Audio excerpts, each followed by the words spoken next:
آج ہم انجان سفر کی قسط نمبر 2 شروع کر رہے ہیں۔ دوسرے دن صبح سویرے ہم لوگ ہوٹل سے نکل لیے۔ دلی ریلوے اسٹیشن پر آ کر میرے مالک نے، کیونکہ اب میں اسے اپنا مالک ہی کہوں گا، 4 ٹکٹ راج کماری کے لیے۔ اس کی فیاضی کا در حقیقت کوئی جواب نہ تھا۔ آپ لوگ اندازہ کر سکتے ہیں کہ اس لیے میرے لیے بھی درجہ اول کا ٹکٹ لیا۔ ہم چاروں ایک ہی ڈبے میں جا کر بیٹھ گئے۔ اب یہاں بہتر معلوم ہوتا ہے کہ میں ان تینوں مالکان کا آپ سے تعارف کروا دوں۔ وہ شخص جس نے مجھ سے باتیں کی اور جو ادیڑ عمر کا نظر آتا تھا، وہ دراصل امریکن تھا۔ اس کا نام جان ولیم تھا۔ وہ بہت زیادہ شریف اور با اخلاق آدمی تھا۔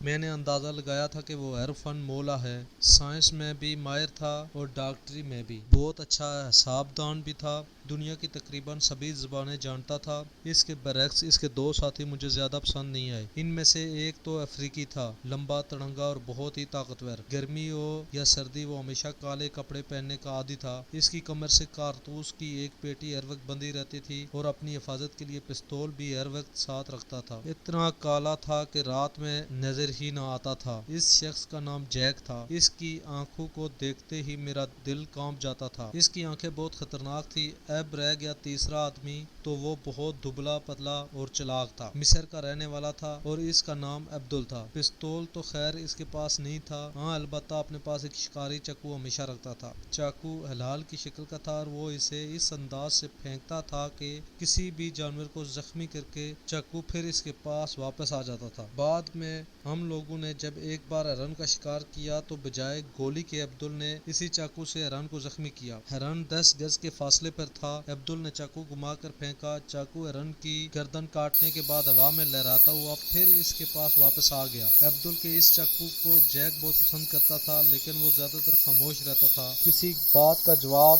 بھی بس صرف وہ اپنی آنکھوں کے اشاروں سے دیتا تھا۔ جان جیسے عمدہ خوش اخلاق انسان کے ساتھ ایسے عجیب و غریب دوستوں کو دیکھ کر مجھے بڑی وحشت ہوتی تھی۔ ریل بڑی تیزی سے اپنی منزل کی طرف جا رہی تھی۔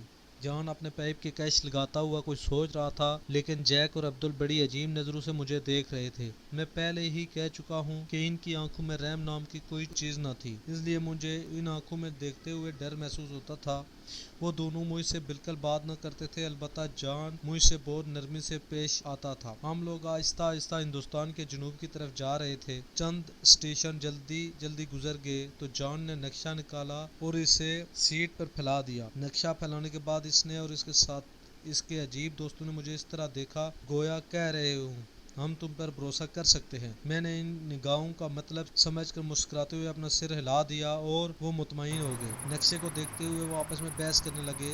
ان کی بحث سے یہ بات ثابت ہو گئی کہ عبدل خزانے والی کہانی پر یقین نہیں رکھتا تھا۔ یہی وجہ تھی کہ وہ ہر بار معاملے میں اپنی ٹانگ اڑا رہا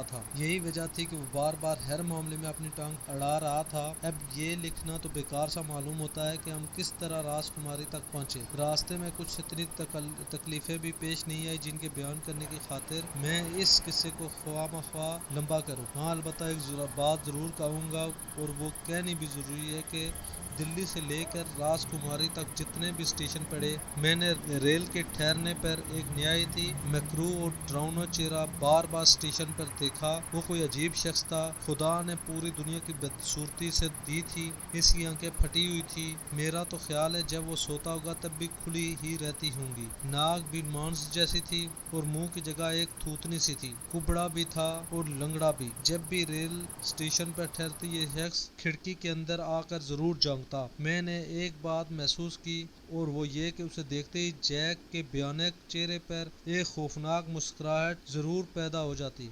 خدا جانے کیا راز تھا۔ ریل کا سفر ختم ہو گیا تو پھر ہم نے موٹر سے سفر کیا۔ خدا جانے کہاں کہاں گئے، کتنے دریاؤں کو پار کیا، کتنے ندی نالے پھلانگے۔ غرض یہ کہ ہم آہستہ آہستہ ہندوستان کے بالکل جنوب میں پہنچ گئے۔ یہاں ہمیں اپنا سفر خچروں پر شروع کرنا پڑا، کیونکہ اب آگے نہایت ڈراؤنا اور خطرناک جنگل نظر آ رہا تھا۔